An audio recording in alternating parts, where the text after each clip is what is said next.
Hello friends, Hindi audio book में आपका स्वागत है। एटॉमिक हैबिट के चैप्टर 3 में लेखक जेम्स क्लियर ने आदतों से जुड़े एक एक्सपेरिमेंट के बारे में जिक्र किया है, जो इस प्रकार से है। साल 1898 में एडवर्ड थॉर्नडाइक नामक मनोवैज्ञानिक ने एक एक्सपेरिमेंट किया, जिससे यह समझना आसान रहेगा कि हमारी आदतें बनती कैसे हैं और वे हमारे व्यवहार को गाइड कैसे करती है। थॉर्नडाइक ने अपना एक्सपेरिमेंट बिल्लियों पर किया। उन्होंने कई बिल्लियों के साथ इसे शुरू किया। उन्होंने हर एक बिल्ली को एक पजल बॉक्स में रखा। बॉक्स को इस तरह से डिजाइन किया गया था ताकि बिल्ली सिंपल स्टेप्स फॉलो करके दरवाजे से बाहर निकल सके। उन्होंने एक बॉक्स लगाया जिसमें एक लीवर लगा हुआ था, जिसे दबाने से बॉक्स का दरवाजा खुल जाएगा। दरवाजा खोलने के बाद बिल्ली बाहर रखे खाने के कटोरे तक पहुंच सकती थी। ज्यादातर बिल्लियों को जैसे ही बॉक्स के अंदर बंद किया जाता, वे तुरंत वहां से आजाद होने के लिए कोशिश करने लगी। इसके लिए उन्होंने अपनी नाक और पंजों का खूब प्रयोग किया, जिससे कुछ मिनटों की खोज के बाद बिल्लियों को मैजिकल लीवर मिल जाता और इससे दरवाजा खुलने पर वे तुरंत खाने तक पहुंच जाती।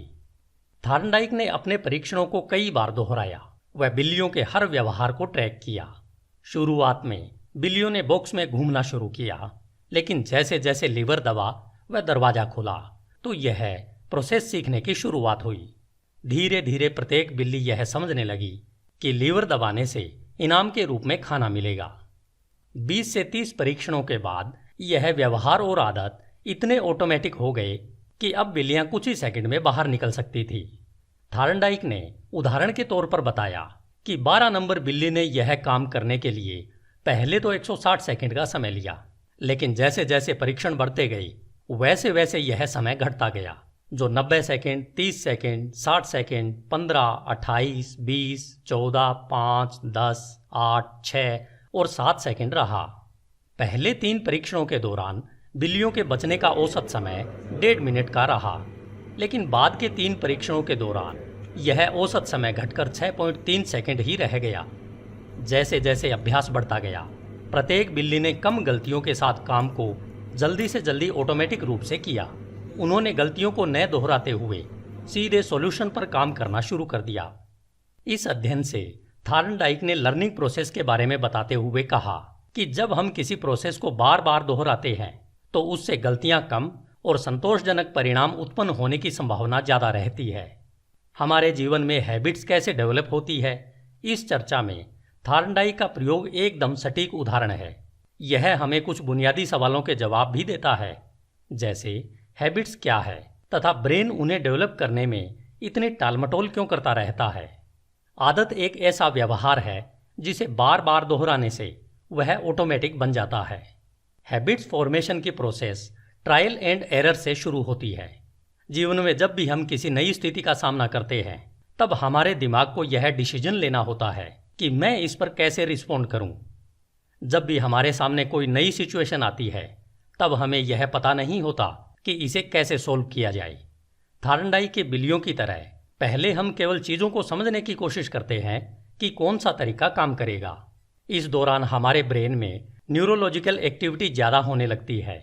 हम इस नई स्थिति पर सही से कैसे प्रतिक्रिया करें, इसलिए सावधानीपूर्वक स्थिति को एनालाइज करके एक कॉन्शियस डिसीजन लेते हैं।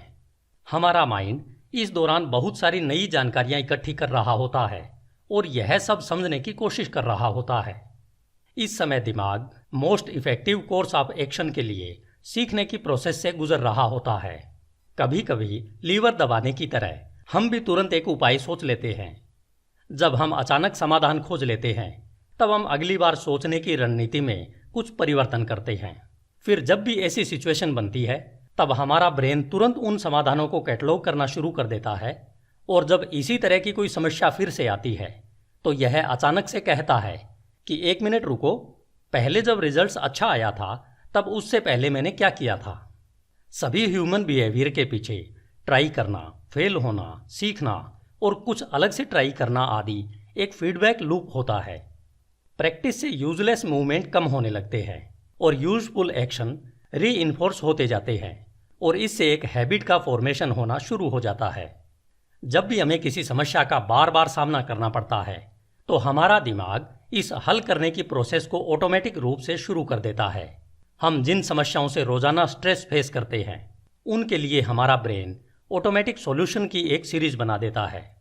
जैसे कि व्यवहार वैज्ञानिक जेम्स हरेहा लिखते हैं कि आदतें सिंपली हमारी रिकरिंग प्रॉब्लम के लिए रिलायबल सॉल्यूशन बना देती है। जैसे ही हैबिट डेवलप होनी शुरू हो जाती है तो हमारे मस्तिष्क में एक्टिविटी होने का लेवल कम हो जाता है। हम तब उन संकेतों को लॉक करना सीख लेते हैं जो हमारी सफलता के लिए जिम्मेदार होते हैं। अब हमें किसी तरह के विश्लेषण करने की आवश्यकता नहीं रहती। जब भविष्य में कोई ऐसी स्थिति उत्पन्न होती है तो हमारे ब्रेन को पता होता है कि वास्तव में हमें इसे कैसे हैंडल करना है। हमारा ब्रेन ट्रायल और एरर की प्रोसेस को रोक देता है और अगर यह होता है तो यह करना है का एक मेंटल रूल बना लेता है। जब भी भविष्य में ऐसी स्थिति उत्पन्न होती है तो यह ऑटोमेटिक रूप से इस रूल का पालन करने लगता है। जैसे जब भी हमें स्ट्रेस महसूस होता है तो हम अपने आप ही गेम खेलने की ओर चले जाते हैं या कुछ भी दूसरा काम करने लगते हैं जिससे लगता है कि हमारा स्ट्रेस कम होगा। हम वह काम ऑटोमेटिक करने लगते हैं।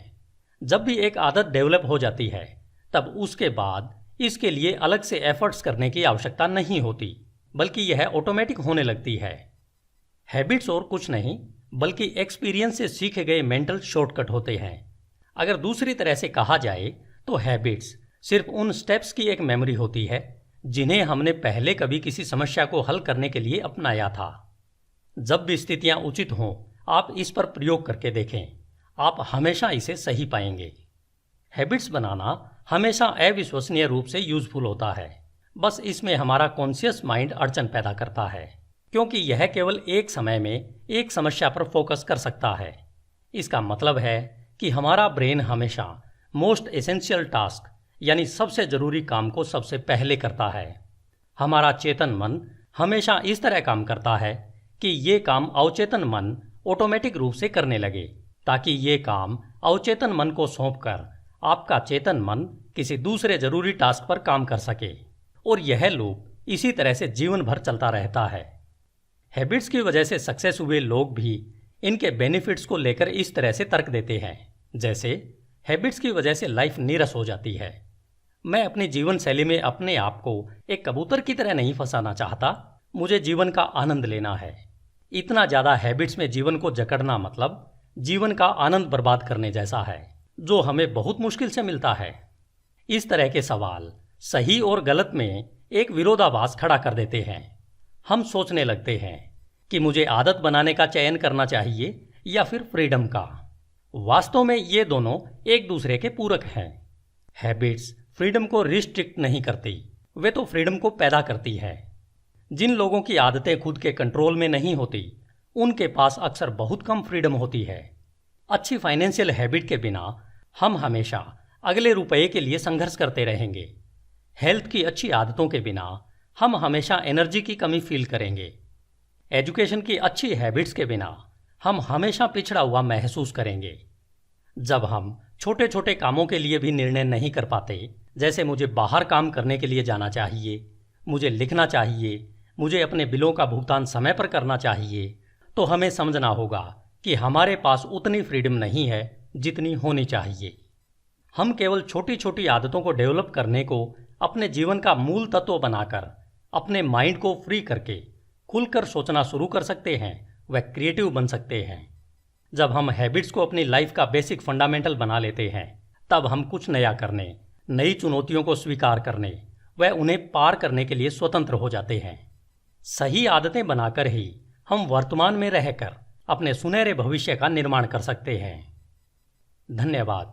अगले वीडियो में हम हैबिट्स के पीछे की साइंस पर बात करेंगे। HindiAudiobook.com। आपका दिन शुभ हो।